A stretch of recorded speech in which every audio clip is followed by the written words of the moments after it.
sa Papa Dudut Stories, ikaw ay hindi nag-iisa.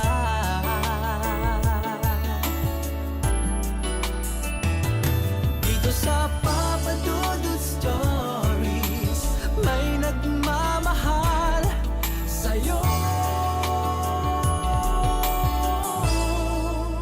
Papa Dudut Stories, Papa Dudut Stories. Dear Papa Dudut, sa lahat po ng mga nakatutok ngayon, huwag kalimutan na mag-like, mag-share at mag-subscribe.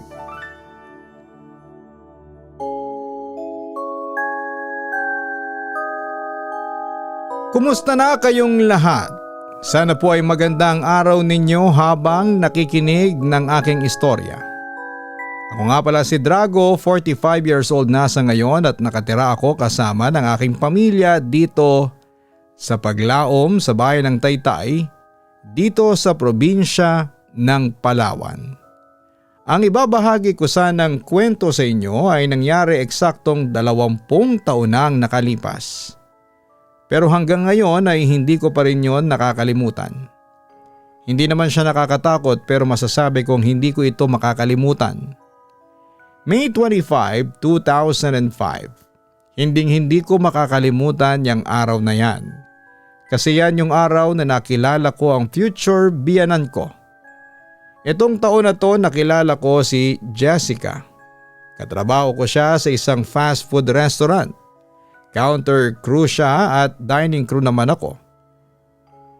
At dahil sa kapusukan ng damdamin, niligawan ko si Jessica at napasagot ko din naman. Gabi-gabi ko siyang hinahatid sa kanila gamit ang motor ng tatay ko. Hindi pa kami legal both sides, kaya palihim ko lamang siyang hinahatid sa kanila. Parang subdivision yung lugar kung saan siya nakatira. Madaming puno tapos sa bandang dulo ay bukid na. Bandang gitna yung bahay nila at sa likod lang nito yung covered court. Samantalang isang araw ay nagkaroon ng liga sa kanila kaya't agad akong inaya ni Jessica na manood kami na kasama siya. At syempre hindi ko naman siya hahayaang manood ng mag-isa. Kaya sumama na ako sa kanya. Mga bandang 10:00 ng gabi bago natapos ang laro. Kaya napagpasyahan na naming umuwi. Habang naglalakad na magkahawak ang kamay at walang sawang pag-uusap, hindi namin napansin na napapalayo na pala kami. Pero tuloy pa rin kami sa paglalakad dahil napapasarap na rin ang kwentuhan namin. Hanggang sa umabot na kami sa may bandang bukid ng subdivision. Masasabi kong bukid ito dahil sa malawak na damuhan at matataas na mga talahib. Tinanong ko si Jessica kung anong oras na at mag-aalas 12 na rin pala. Habang naglalakad kami ay may sumulpot na matanda sa kalsada nang hindi namin agad namamalayan at binalaan kaming dalawa. "Huwag na kayong masyadong lumayo at delikado na dyan," sabi ng matanda. Kaya't nagaya na akong bumalik kasi sa totoo lang ay natatakot na talaga ako sa talahiban. Pumayag naman kaagad siya. Habang naglalakad papunta sa bahay nila kasabay yung matanda. Bali ang setting yung matanda sa unahan tapos kaming dalawa naman ay sa likuran. Bigla na lang nadapa yung matanda at nung akmang tutulungan na namin siya ay bigla siyang tumakbo ng mabilis papalayo sa amin. Ang kaibahan lang, takbong aso yung ginawa niya. Tumakbo siya gamit yung dalawang paa saka ang kamay niya. Papa Dudut, agad na umiyak si Jessica nang makitang tumakbo yung matanda. Ako naman ay nagpawis ng butil-butil at namutla ng sobra. Hinawakan ko ang kamay ni Jessica at binulungan siya na tatakbo kami pa uwi sa kanila. Agad na kaming tumakbo dahil baka bumalik pa yung matanda. Nung makauwi na kami sa kanila ay agad niyakap ni Jessica yung mama niya at hindi pa rin tumatahan. Ako naman ay mukhang ewan sa gilid. Basang-basa ng pawis at walang tigil sa pangangatog. "Ano nangyari?" tanong ng mama ni Jessica. "Pwede po bang humingi muna ng tubig?" sambit ko. Agad naman akong inabutan ng papa niya. Nang makaluwag-luwag na ako sa paghinga ay kinuwento ko na kaagad sa kanila kung ano ang nangyari. Na umabot kami sa dulong bahagi ng subdivision kung saan ay maraming talahib at yung tungkol sa matanda. Ginalaw niya ba kayo? Tanong ng papa ni Jessica. At sinagot ko naman ng hindi po. Sabay baling ng tanong na nanliligaw ka ba sa anak ko, Drago? Opo, sagot ko. O sige, pasado ka na. Dito ka na magpalipas ng gabi at baka habulin ka pa ng hayop na yon. Aniya. At doon ko na nakilala ang mga magulang niya. At dahil nga nakuha ko na ang loob ng mga magulang ni Jessica, tiwala na rin sila sa akin na hindi ko sasaktan ang anak nila. Araw-araw ko pa rin hinahatid si Jessica sa kanila. Ang kaibahan lang ngayon ay dumidiretso na ako sa bahay nila at nagbamano kina tito at tita. Samantala, naging hilig na rin namin ni Jessica ang kumain gabi-gabi kung saan-saan bago umuwi sa kanila. Isang gabi huminto na kami sa paborito naming sisigaan at hindi pa kami nakakababa ng motor ay nagaya na si Jessica na huwag nang tumuloy. Hindi ko alam kung bakit pero sinunod ko na lamang siya. Habang bumabiyahe kami ay tinanong ko siya kung hindi ba siya nagugutom. At ang sagot niya ay bilisan mo na at gusto ko nang umuwi. Nang malapit na kami sa kanila, biglang nag-iba ang ihip ng hangin, nagsitayuan yung balahibo ko sa mga bintit braso. Mabagal na ang patakbo ko nito dahil madilim ang mga iskinita sa kanila. Paglagpas namin sa unang crossing ng subdivision, ay may mabilis na kung ano ang tumakbo sa harapan namin, parang aso o pusa ata yon. Hindi ko kagad ito napansin kaya nabunggo ko ito. Hindi naman kami sumemplang pero napihit yung motor ko pakanan. Noong titignan na namin kung ano yung nabunggo ko, may umungol na kung ano galing sa pwesto nito. Inilawan ito ni Jessica at ang bumungad sa amin ay matandang nakapandong ng balabal sa ulo. Nakangisi itong lumingon sa amin kaya't pinaandar ko na ang motor at umuwi na kina Jessica. Hindi ko na nakuha yung susi at dumiretso na agad ako sa loob ng bahay. Naka-helmet pa kami parehas at nagunahang makapasok sa loob. Inabutan namin na kumakain na ang mga magulang ni Jessica, kaya't nakisalo na rin kami. Saka namin kinuwento kung ano ang nangyari. Kaya pala humindi si Jessica ang kumain kanina ay dahil noong papunta pa lamang kami ay nakita na niya sa likod ng poste ang matanda. Hindi niya na ito sinabi sa akin dahil ako ang nagdadrive. Kilala pala ni Jessica at ng pamilya niya ang matanda. Nanay pala ito ng tatay niya. Lumalim pa ang kwentuhan at ikinuwento na ng papa niya ang lahat. 3 silang magkakapatid kasama ang nanay nila na nakatira sila malapit doon sa bukid na dinadaanan namin. Naluluhan na si Tito nang ikwento niya ang mga bagay na ito. Kinukot siyang mambabarang, mangkukulam at sigbin ang nanay nila dahil sa itsura nito. Isang gabi umuwing umiiyak ang nakababatang kapatid nila at may dalang masamang balita. Patay na si nanay. Pinagbabato nila ito ng sibak dahil nahuli daw itong kumakain ng buhay na manok. Hindi naman makapaniwala si Tito kaya't agad nila itong pinuntahan at dinatnan ang labi ng kanilang ina. Inuwi nila ang labi at agad na tilakpan ng tela. Nilibing ng maayos ang nanay nila. Pero silang 3 lamang ang naroroon noong araw ng libing. Dahil na rin siguro sa kumalat na balita simula noon ay silang 3 na lamang ang magkakasama sa buhay ang nagpapatunay na hindi aswang ang nanay nila. Isang gabi nag-iigib si Tito sa poso na malapit sa kanila. At habang nag-iigib siya ay may kaluskos raw siyang narinig sa damuhan. Noong nilingon niya ito ay nakita niya ang imahe ng nanay niya sa katawan ng isang hayop. Pinagmumura niya raw ito habang umiiyak dahil ginagamit ang imahe ng kanyang ina kahit ito ay sumakabilang buhay na. Tumakbo ito at hindi na muling nagpakita pa. Hindi niya ito kinuwento sa mga kapatid niya hanggang sa yung bunso naman ang nakakita nito. Pinag-usapan nilang 3 na huwag lamang itong pansinin dahil hindi ito ang magulang nila, kundi masamang elemento. Ganyan ang naging pananaw nilang tatlo hanggang sa magkaasawa na sila. Hindi na ito nagpapakita sa kanila ng matagal na panahon kaya akala nila ay wala na ito. Hanggang sa yung panganay na anak ng kapatid ni Tito ay nagkaroon ng manliligaw. Siya si Divina at hindi raw maikakaila ang kagandahang meron ang babae. Siya ay may maamong mga mata kaya't lapitin siya ng mga binata sa kanila. Pero walang nagnais na manligaw sa kanya dahil nga sa may kumakalat na balita. Nang tumungtong na siya sa wastong edad ay mas lalo pa siyang gumanda. Ang daming nagkandara pa sa ganda ni Divina ngunit bigo silang lahat. Hanggang sa may bagong lipat sa baryo nila. Siya ay nahumaling din sa maamong mga mata na mayroon ng dalaga. Kaya't naglakas loob itong manligaw sa kanya.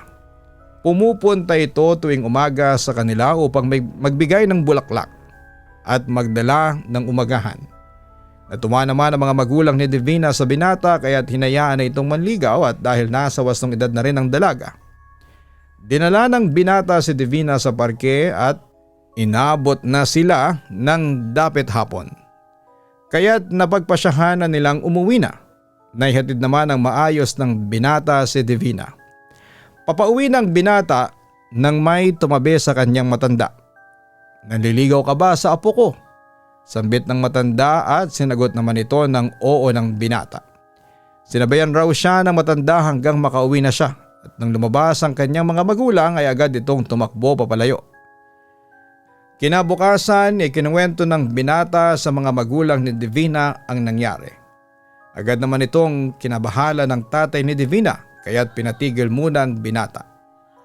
Kinabukasan ay mayroong nabalita na may isang lalaking natagpuang patay sa gilid ng sapa. Wala na mga binti at hindi na matukoy kung sino dahil wakwak din ang mukha niya. Simula ng pangyayaring yun ay hindi na muling nakita ang manliligaw at ang pamilya ng binata sa kanilang lugar. Baka raw lumipat na ito ng bahay sa Maynila pero siguradong sigurado ang tatay ni Divina na yun ang binata. Hindi lang niya ito sinabi sa dalaga. Doon na pag-alaman ng tatay ni Divina na nakabalik na ang kambal ng nanay nila. Dumadalaw lamang ito tuwing karawan ng kanilang ina noon kaya't hindi nila ito masyadong kilala. Ayaw rin itong magpamano at magpahawak man lang. Binabati lang nito ang nanay nila sabay alis na. Nang ikwento ito ng tatay ni Jessica ay agad na nanlumo ang aking buong katawan. Naistatwa din ako ng ilang segundo at hindi na makagalaw. Kaya pala ganoon na lamang ang turing ng papa ni Jessica sa matanda. Ako na ba ang sunod? Sa isip-isip ko.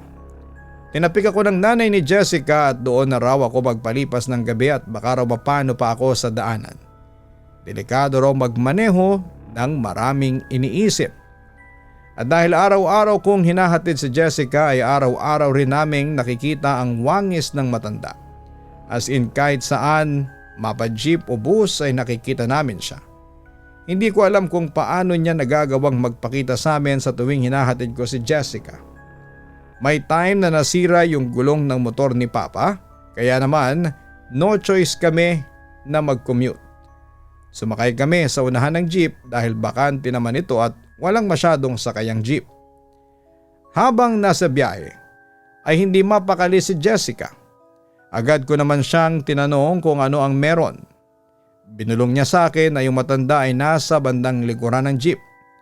Tanaw mo ito sa salamin sa harapan ng driver.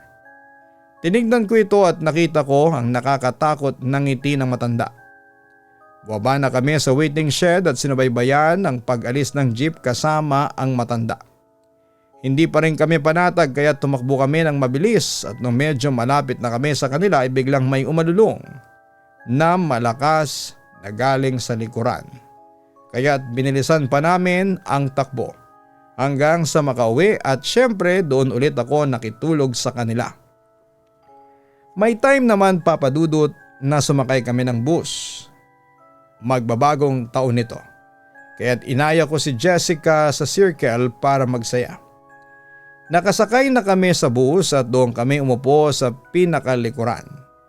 Hindi pa kami nakakalayo ay may sumakay pa ulit. Yung matanda na lagi naming nakikita, sumakay siya sa bandang gitna.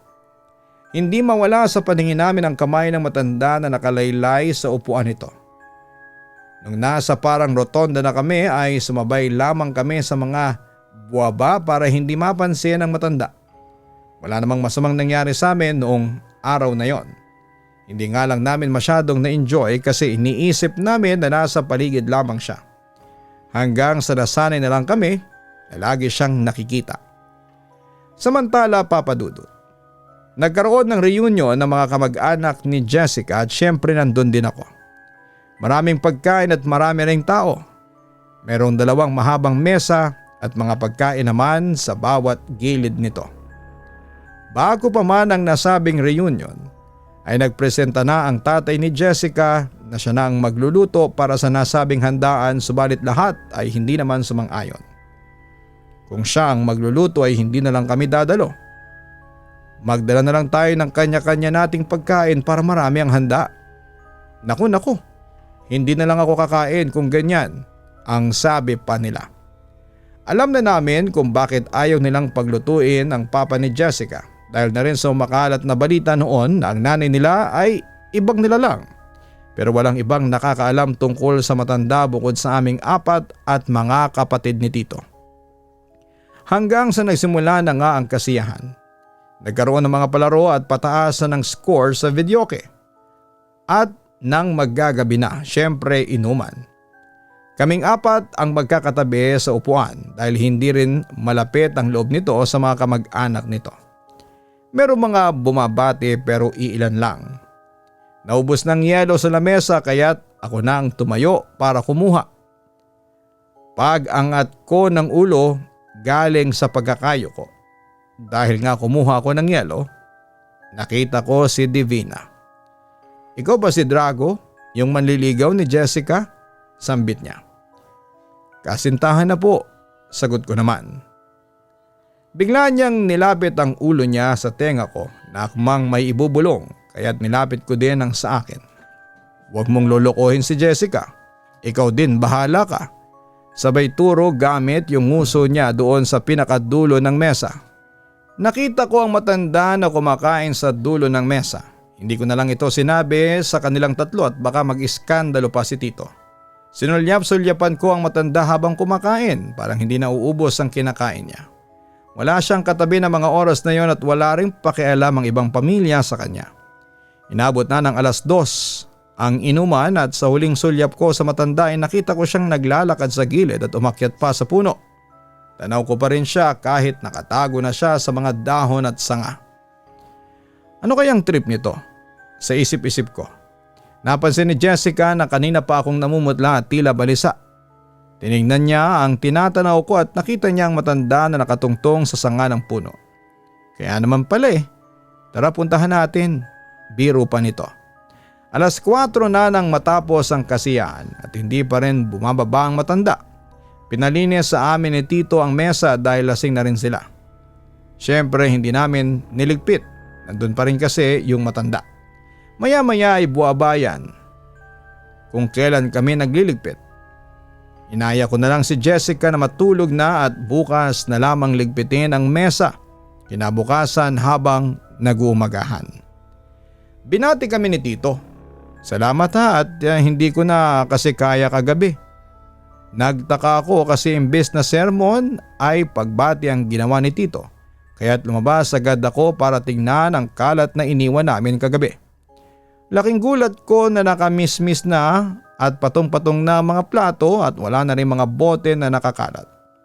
Kinabukasan naatasan ako na mag-graveyard sa aking trabaho.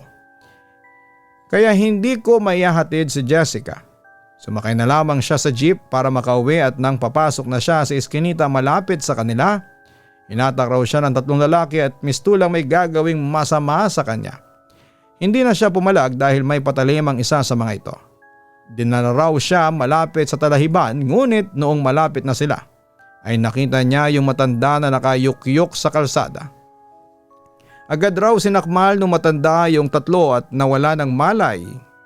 Hinatak daw ng matanda ang mga labi nito sa may talahiban kaya't nagkaroon si Jessica ng pagkakataon para makatakbo. Ikinuwento agad ni Jessica ang mga nangyari sa akin kinabukasan pero hindi niya ito ikinuwento kina tito at tita. Pagkatapos ng pangyayaring yon ay napagpasyahan na ni Jessica na mag-resign na sa trabaho. Ang laking trauma ang idinulot nito sa kanya dahil nasaksihan niya ang pagtalo ng matanda mula sa malayo papalapit sa kanila. Nagsimula na namang gumawa ng balita ang mga tao sa paligid kesyo buntis daw si Jessica kaya nag-resign. Hindi na rin nagparamdam ang matanda simula ng araw na yon kaya't mas mabuti nga na magpahinga muna siya. Matagal ding panahon ang kinailangan para makarecover si Jessica sa mga nangyari. Hindi na rin muna ako tumungo sa kanila dahil ayokong bumiyahing mag-isa. Hanggang sa kumalat na rin ang balita tungkol sa pagkawala ng tatlo. Ako at ang buong pamilya ni Jessica ay tikom sa pagkisiwalat ng katotohanan. Dahil hindi rin namin alam kung saan sila dinala ng matanda. Lumipas na nga mga araw at hindi pa rin sila nakikita kaya't itinigil na ang paghahanap. Tuluyan na ngang kinalimutan ang pagkawala ng tatlo ngunit isang gabi.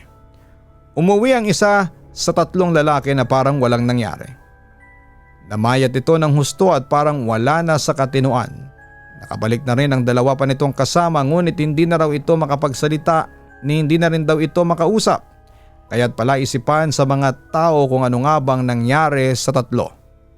Hindi na talaga ako nakapagpigil kaya't sinabi ko na ang lahat ng mga nangyari sa mga magulang ni Jessica.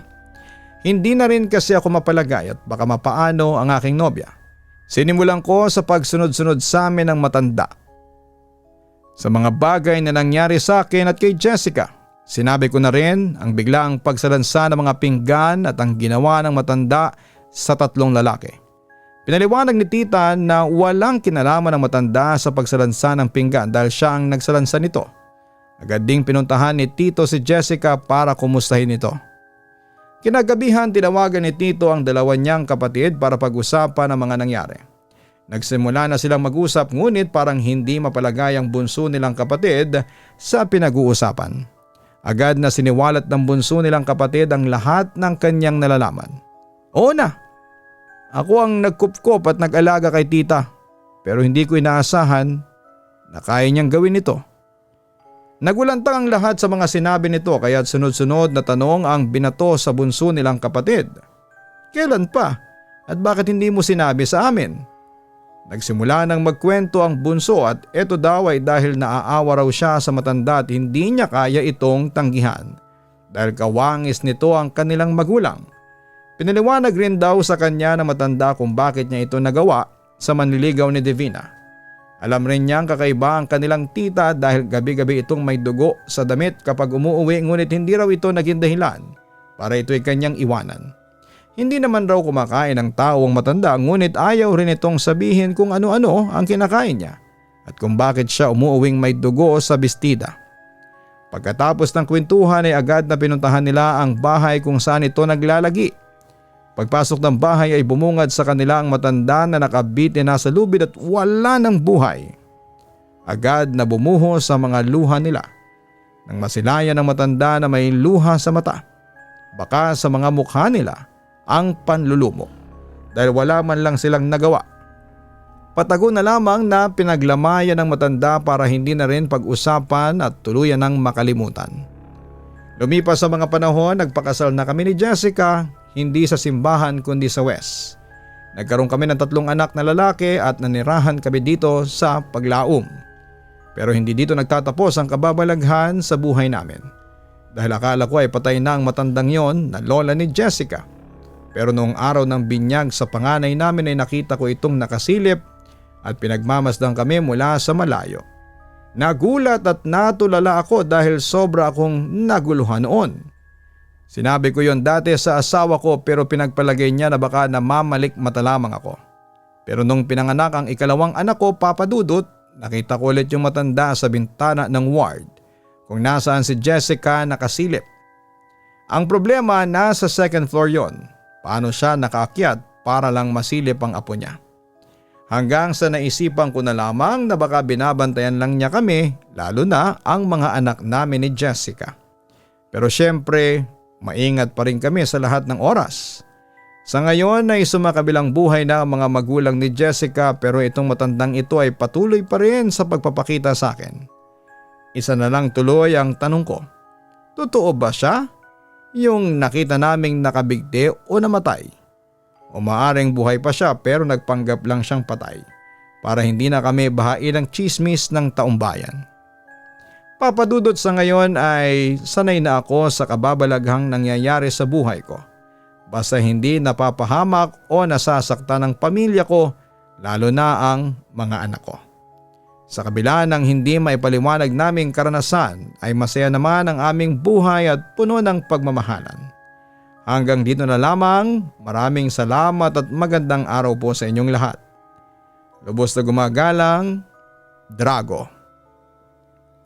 Maraming salamat, Drago, sa pagbabahagi mo ng iyong kwento sa amin. Kahit nasabihin pang kamag-anak nyo yan, mainam pa rin na mag-ingat kayo palagi at huwag basta-bastang magtitiwala dahil kung hindi sila talaga tao ay meron silang kakayahan na manakit ng tao physically. Umiwas at kung kaya ay tuluyan na kayong lumayo dahil hindi nyo alam kung ano ba talaga ang iniisip ng nilalang na ito. Kung may takot pa ba siya sa Diyos o sumasamba na siya sa dyablo. Kasi kung ang Diyos niya ay kadiliman, walang kamag-anak sa mga yan, mapapahama kayo.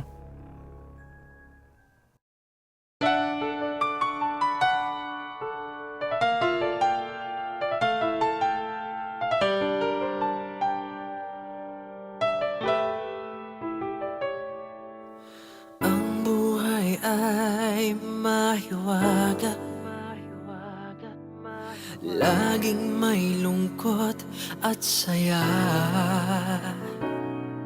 Sa Papa Dudut Stories, laging may karamay ka.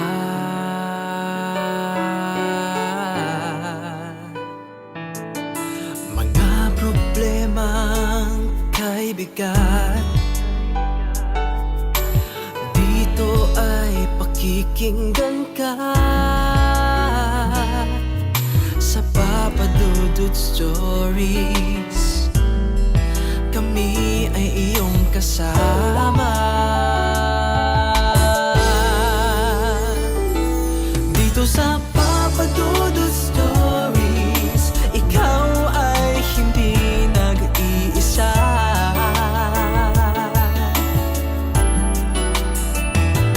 Dito sa Papa Dudut Stories, may nagmamahal sa'yo. Papa Dudut Stories, Papa Dudut Stories, Papa Dudut Stories.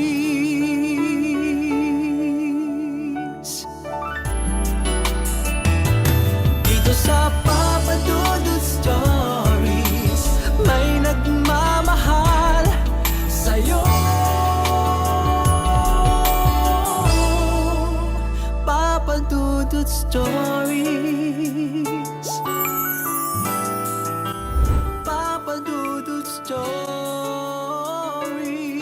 Hello mga ka-online, si Papa Dudut po ito. Nag-enjoy ka ba sa ating kwento ngayong araw? Huwag kalimutan na i-share, mag-like at mag-subscribe. Maraming salamat po.